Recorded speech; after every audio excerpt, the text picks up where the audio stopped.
અત્યારે આપણી વિચારધારાને જાણવા અને માણવા માટે આજે અમે રાજકોટ સ્વામિનારાયણ ગુરુકુળથી સરદાર પટેલની 150મી જન્મ જયંતિની ઉજવણીને ભાગરૂપે અમે એક પદયાત્રા કાઢી છે અને આ પદયાત્રા રાજકોટથી શરૂ કરી અને સાપર વેરાવળ થઈ ગોંડલ રાત્રિ રોકાણ થઈ અને બીજા દિવસે સવારે 27 તારીખે નીકળશે અને કાગવડ ગામ રોકાશે.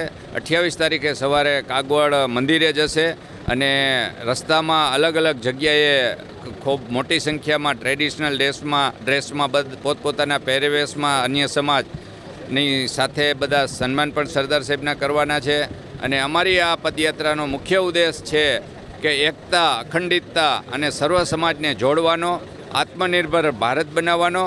દેશના આદરણીય વડાપ્રધાન નરેન્દ્રભાઈ મોદીનું સ્વપ્ન છે કે વિકસિત ભારત બનાવવામાં. ત્યારે અમે આ સ્વદેશી અપનાવો, હર ઘર સ્વદેશી, ઘર ઘર સ્વદેશીના નારા, સરદાર વલ્લભભાઈ પટેલની જન્મજયંતિની ઉજવણીનો ભાગ અને એકતાની અખંડ ભારતને બનાવવા માટેનું જે આપણું સરદાર વલ્લભભાઈ પટેલનું સપનું હતું એને પુનર્જીવિત કરવા અને યુવાનોમાં સરદાર સાહેબના વિચારો આવે, સ્વદેશી અપનાવતા લોકો થાય, એના માટેનું અમારું આ એક આયોજન છે.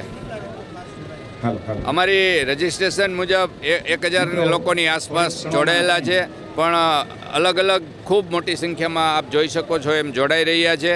અને રસ્તામાં પણ અલગ અલગ જગ્યાએથી લગભગ 12થી વધારે કોલેજો પણ આમાં સામેલ છે. NCC અને NSSના સ્ટુડન્ટો પણ આમાં જોડાયા છે અને કાગવડ સુધીમાં ખૂબ મોટી સંખ્યામાં લોકો જોડાવાના છે.